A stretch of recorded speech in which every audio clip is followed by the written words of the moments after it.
We're Hello. live. Hello. Yay. Hello. Pick of the week.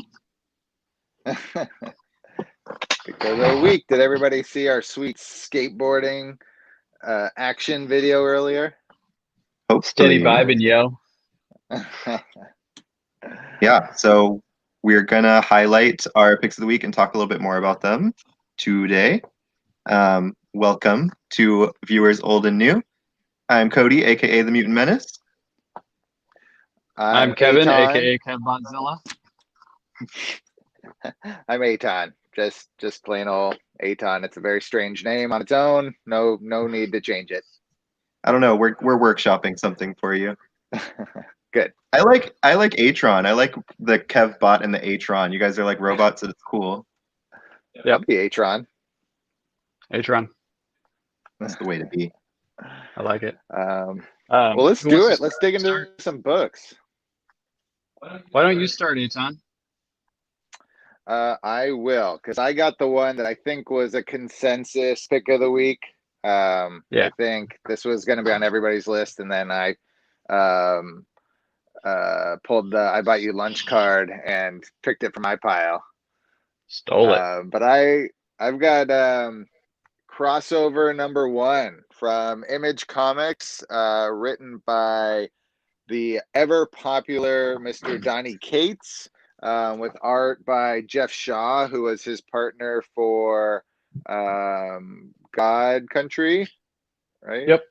And another book, I think. I'm not sure. Yeah. I But think you're right. but this is a big release, and it was really a lot of fun. In fact, last night, while I was following election coverage and all this stuff, and finally had to stop and decided I'd read some comics to distract myself. This is the one that kind of cheered me up and made me feel better about life and that I could smile again. And the basic idea of this one is that like fiction is everything you've read in fiction could be real or is real. And above Colorado, the sky opens up and a big, like, basically superhero summer event. I don't know how to hold the book and be in front of the camera at the same time. It's There we okay. go. You can just show it. Yeah. Hold on, I can grab one and I can show it while you talk.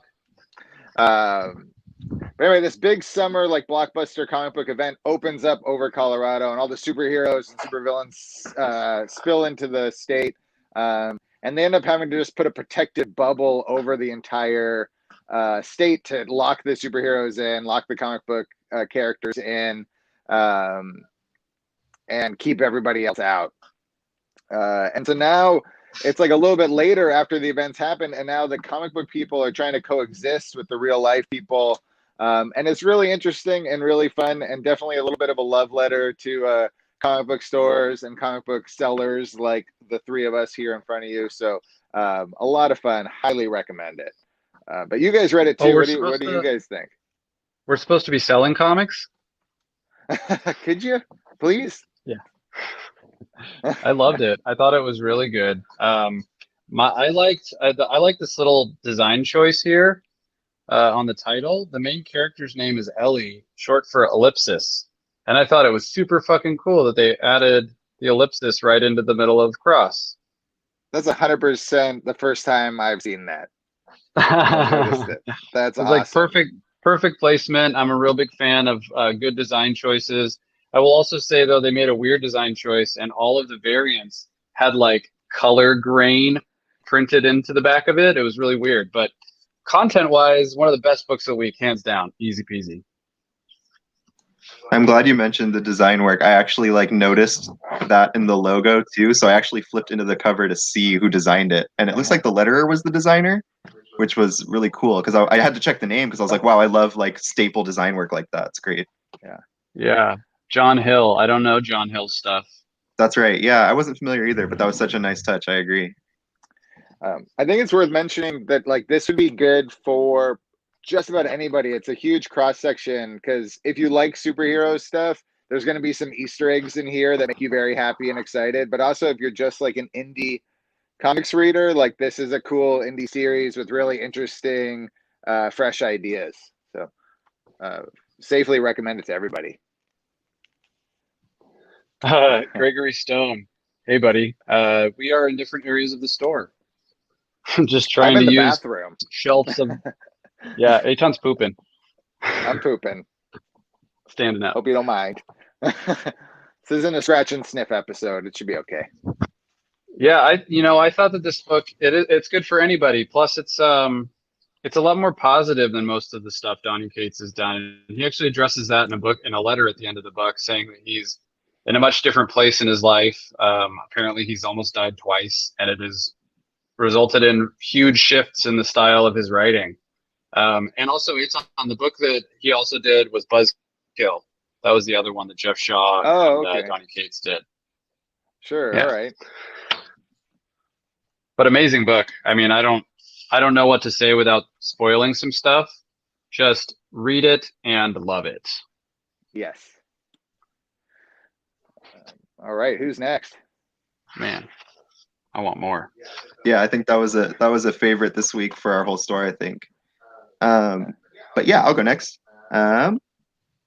X-Men 14 is here.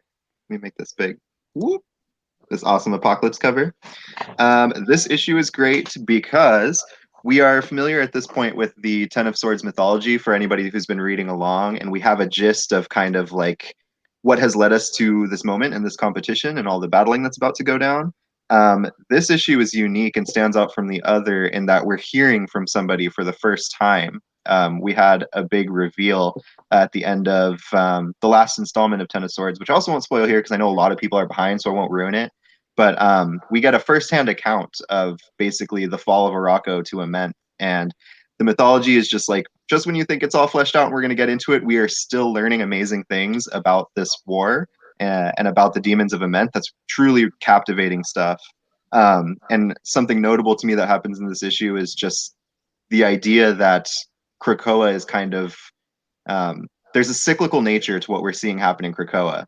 And to better understand what I mean by that, you do have to read it, but it'll really just, you'll make all these connections between what we're seeing the X-Men go through and this deep mythology that Hickman is building, and Tini Howard are building with this deeper mythology of mutants that we've never known until now. So I think the X-Men mythology is being expanded to a brand new place again. Hoxpox, as it turns out, was just the beginning. So Ten of Swords is going to be immensely important for everything going on. So I hope everyone's jumped onto this because everything's very, very cool. And it's worth mentioning too that if you're reading the X of Swords or the event that's going on right now, don't miss out on Marauders from this week either. That was also actually, I don't know if Cody was going to talk about that, but that like they go together. It's really, really good. Sorry. Why don't you roll it into that? Fold it in. Fold it in. Okay, I'll just fold it in. Yeah. Yeah. So another one of my picks was Marauders, and we really need to talk about this cover real quick.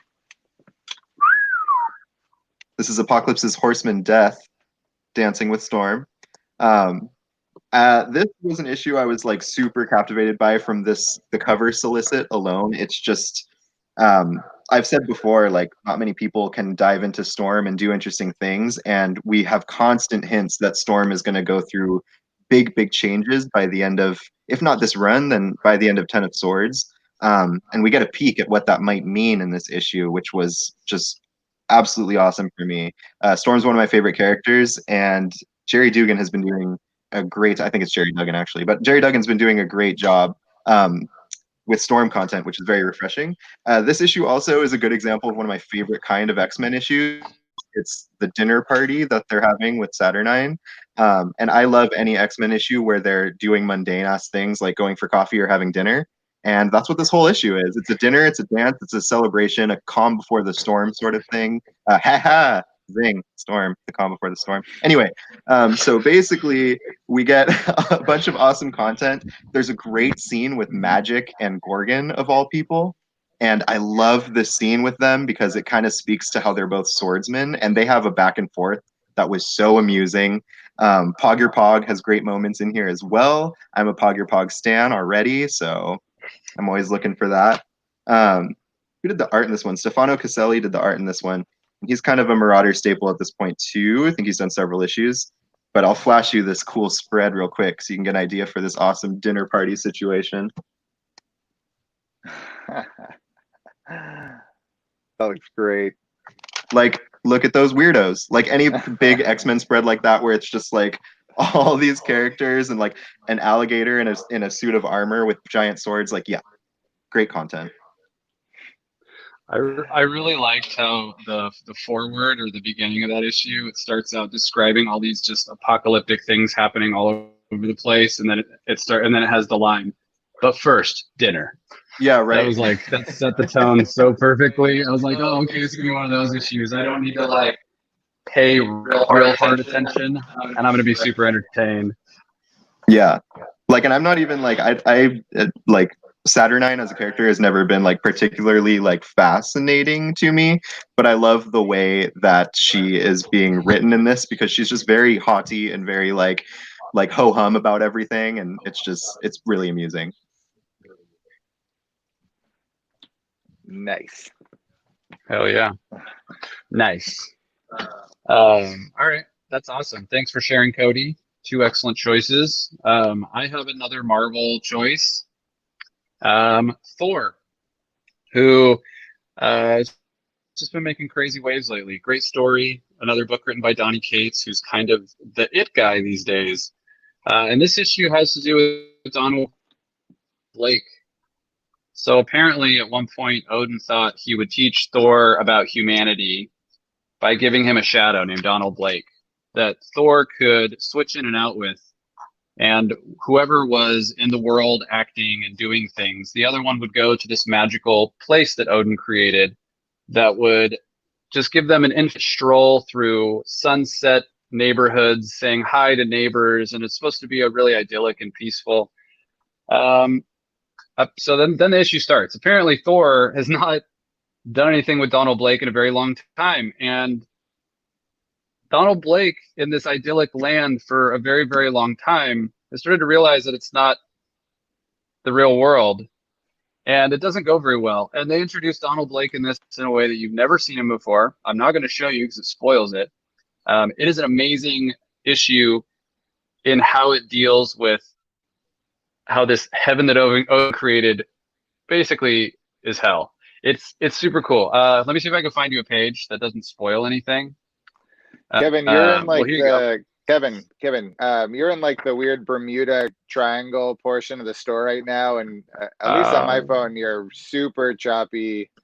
Like it's not a steady video. I don't know. Maybe a little better in the kids section or something.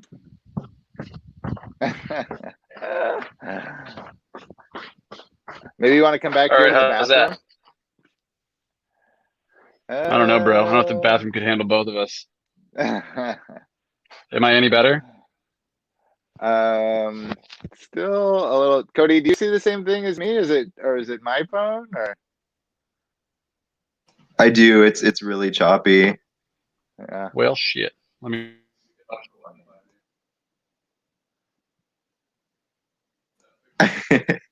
I don't think so. Difficulties. How about that? Actually, That's better. Actually, you look pretty good now. Okay. So what did you guys hear me talking about? Do I just need to re-describe Thor? No, we could hear you. It was choppy, but sorry everybody, but your mics are picking each other up. So the sound's coming through when one of you isn't muted. Sadly. I'm not really talking. I'm just moving my mouth. All right. Well, here's the page where you get to see Donald Blake in his Pleasantville sort of world, just strolling down the street with his cane. Looks lovely. Which incidentally, that's how he switches out with Thor. He bangs the stick on the ground real hard, and then he swaps places with Thor. So look, this is the land that Odin created for Donald Blake. Endless neighborhoods, long streets, bright sun. And then I'm only going to show you one more thing, and then that's it. Then you got to read it if you want to find out the cool stuff. Apparently, it hasn't been going that well for Donald Blake. So that's all you get. Definitely check it out. It's a killer issue. It's part 1 of 6. It's a new story arc that Donny Cates has started after I think a little 3-issue sort of interlude between his Cosmic Herald stuff. Anyways, I don't know. I can't say enough of good stuff about Donny Cates. Neither could these guys. So check it out. I was going to say, have we learned nothing from Final Crisis? These heaven dimensions just don't work. No, not at all. They're a tease. Absolute tease. Okay, I'm coming back with Sweet Tooth, The Return, #1, which is by one of my very, very favorite creators out there, Mr. Jeff Lemire. And this is, I think in one of our old like quarantine book report shows, I might have talked about Sweet Tooth a little bit, but it's a post-apocalyptic thing where you have these kids that are human animal hybrids, and they are almost extinct, but on the run because there are evil scientists that want to experiment on them and take advantage of them. And this kid knows nothing about it because he just wakes up in the woods, and his dad has kept him completely sheltered from the outside world. So he's not built to survive. He teams up with this old grizzled Canadian dude, and they travel this world. And that's Sweet Tooth, and it's fantastic. There's 3 big books. Everybody should check it out. Sweet Tooth is about to be a show on Netflix produced by Robert Downey Jr.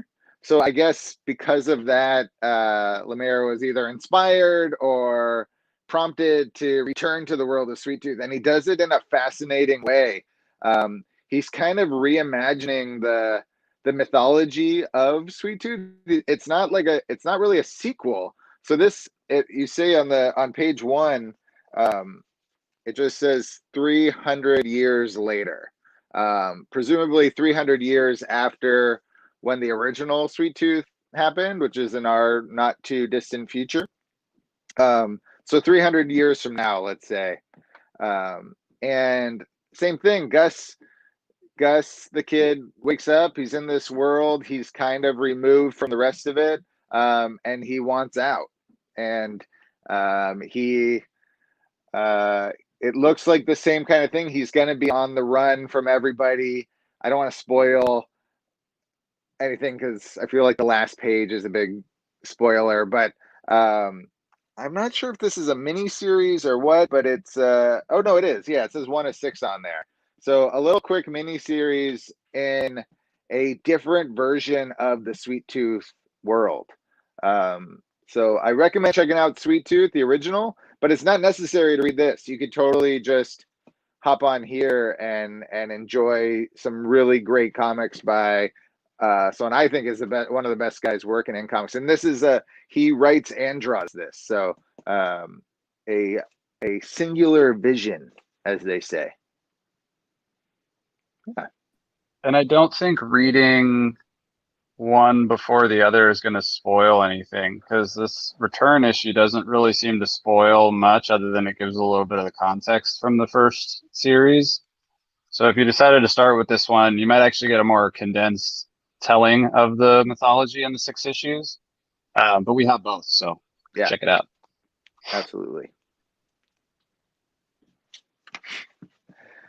You got one more for us, Cody? Yes, I do. My other pick of the week was another Marvel comic, Guardians of the Galaxy. This is number 8. So this is another installment in Al Ewing's fabulous Guardians of the Galaxy run. Marcio Takara has returned for art duties on this book. This is basically a continuation of the last book where we saw that Rocket Raccoon is here to do some damage control on the little predicament that everyone's in. Marvel Boy is in trouble. Again, no big surprise there. This time, though, he might be in trouble for something that he did not do, and Rocket's here to sort it out. If you remember me talking about the last issue, I was talking about how it was like a diplomatic conference of a bunch of like planetary leaders from across the galaxy.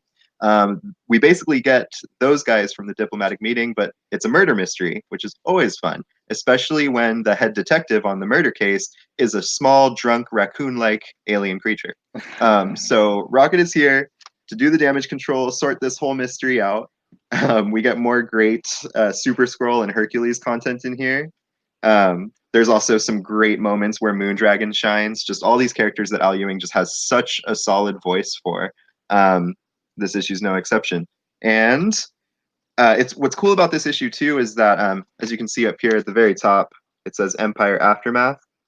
So Al Ewing being behind the wheel of Empire, as well as being like the guy who's spearheading Cosmic Marvel right now. I feel like if you're writing Guardians, you kind of spearhead Cosmic Marvel, and he did the big cosmic event. And what's cool is we're still seeing repercussions of that. I mean, the whole like diplomatic meeting was because of what happened in Empire, and then by the end of this, we see a surprise that will take us right into Marvel's next big thing. If you're paying attention, you know what that is. If you're not, then it'll be more fun if I don't say it. But this is gonna have repercussions leading straight into what's coming. Or who is coming, rather.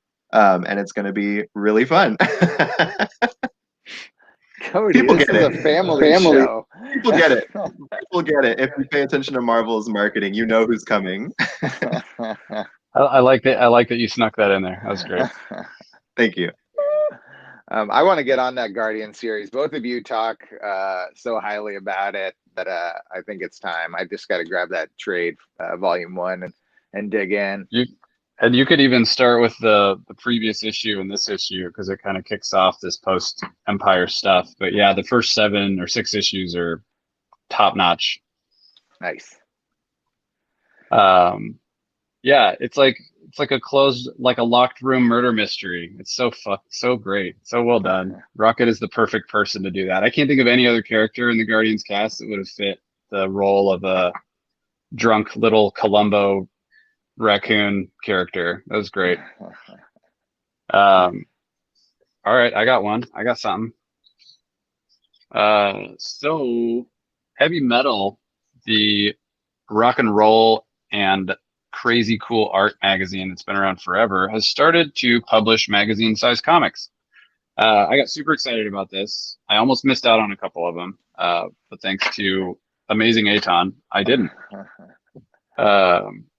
So my other pick of the week was this Heavy Metal Elements, issue 1 of the Savage Circus.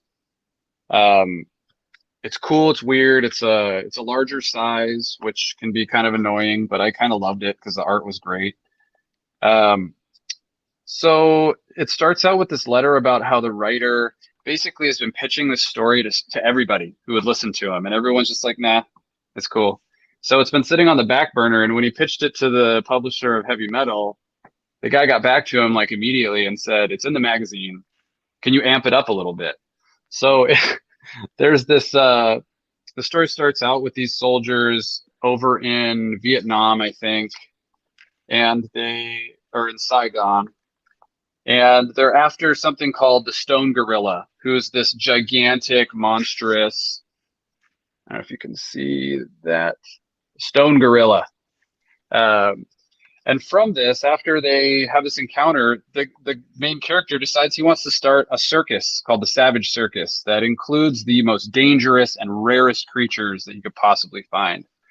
So then the story jumps over to Pennsylvania, where there's this small little town that's kind of isolated. There's one set of train tracks into town, one power station, and a town that's trying to raise money to do something, some civic thing. They're trying to raise $1 million. So this picks up right as these people are starting to plan a heist in this tiny town when the circus is rolling in. Now, I don't know about you, but I don't think that fucking with the train tracks when there's a train full of deadly rare animals is the best idea. And that's kind of where this is heading. It's there's a lot more built into like the heist that's about to happen and the characters. But it's kind of short. I think it's meant to tease us, and I really don't know how long it's going to go, but I hope it continues for a while. I'll definitely keep reading this.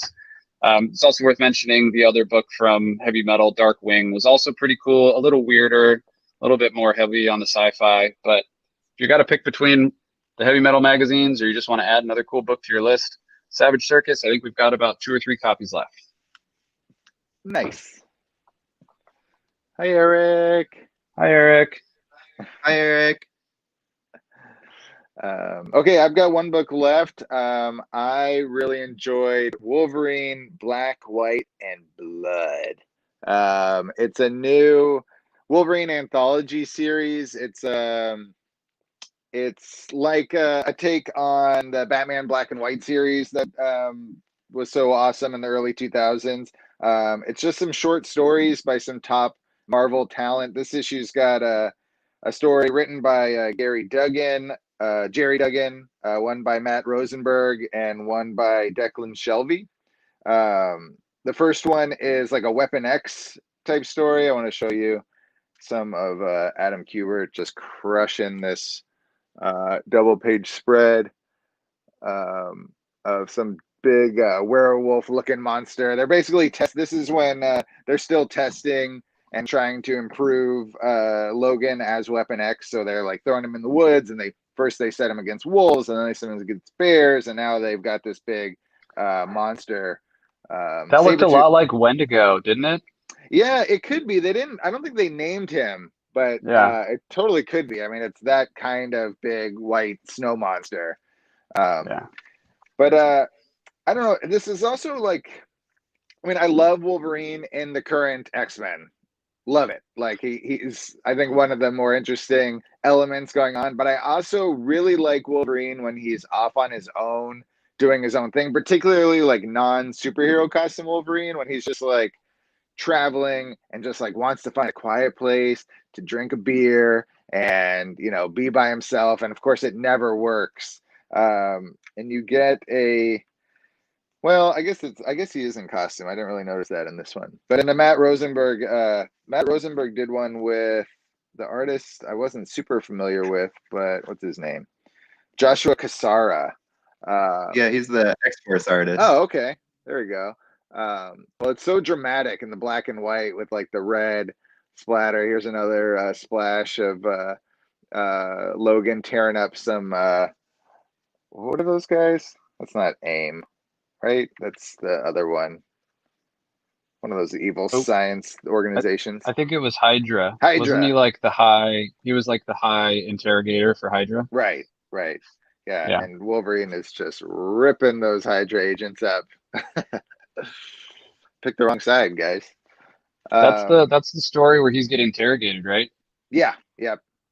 Dude, I've never seen Wolverine come at a villain in the way he came at a villain in that one. That one was fucking crazy. Like it's always blood and bones and blades, but this time there's another B. It was awesome.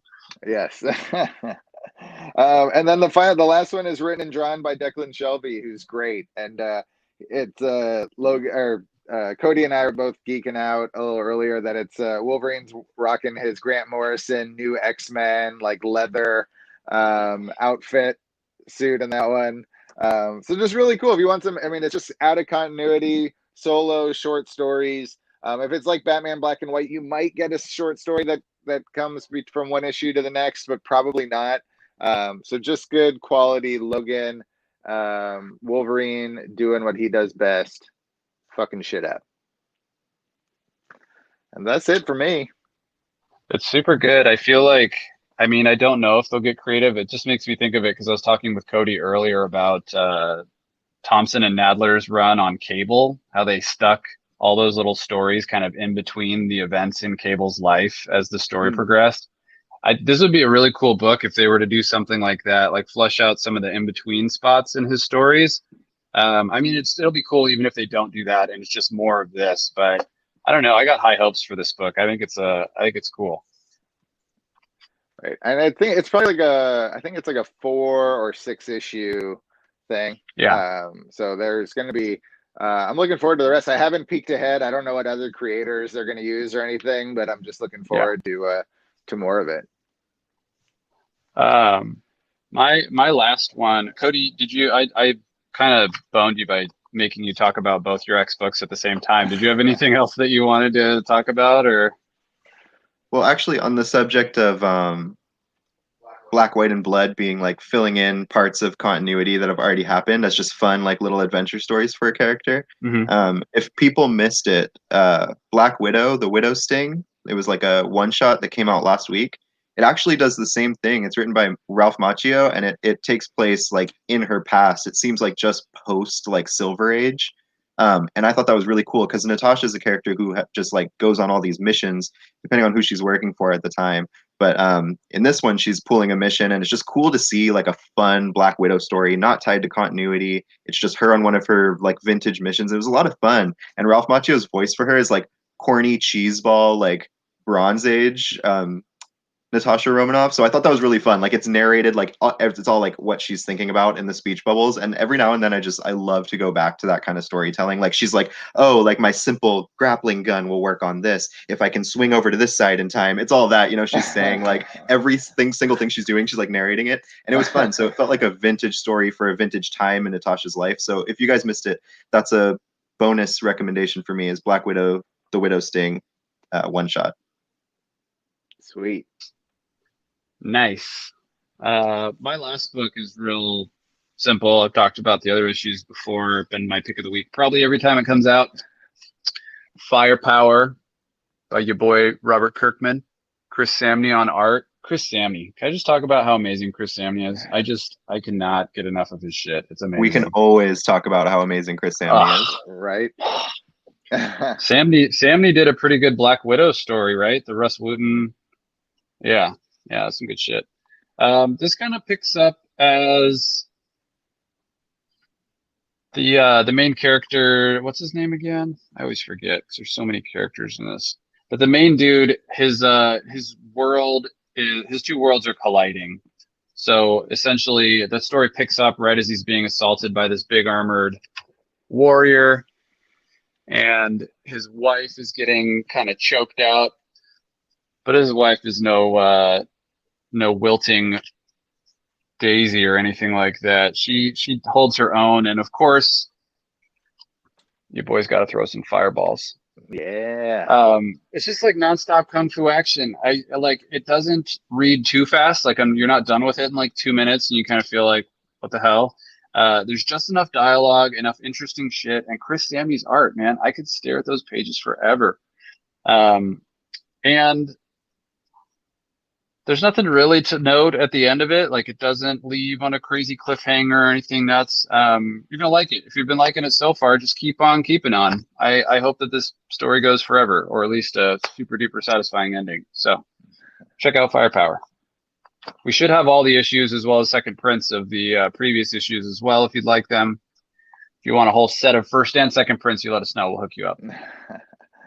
Yeah, I love that book. That's the first book that I didn't get to it last night, but that's the first one I'm going to read when I get home tonight for sure. Don't want to fall behind. I'll make fun of you if you do. Oh, no. No, please. Well, I'm not coming in tomorrow, so I don't have to worry about it.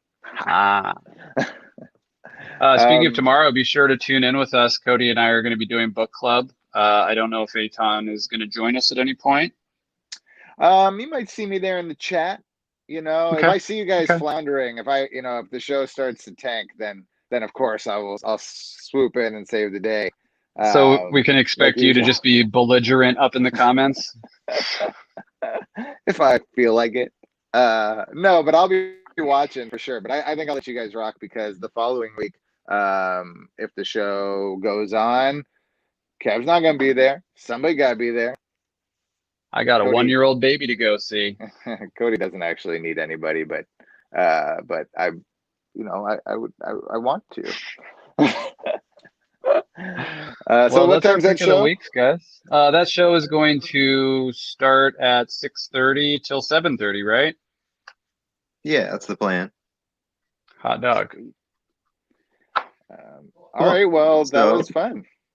Yeah. Thanks for joining us, everybody. Some of our recommendations for the week. As usual, if you had fun, give us a thumbs up on YouTube, subscribe for more of this show and tomorrow's show, hit the bell for notifications so you know when we're going live and you can be there and not miss a single title. And thank you guys so much. And we can't wait to see you buy some awesome comic books. Stay cool.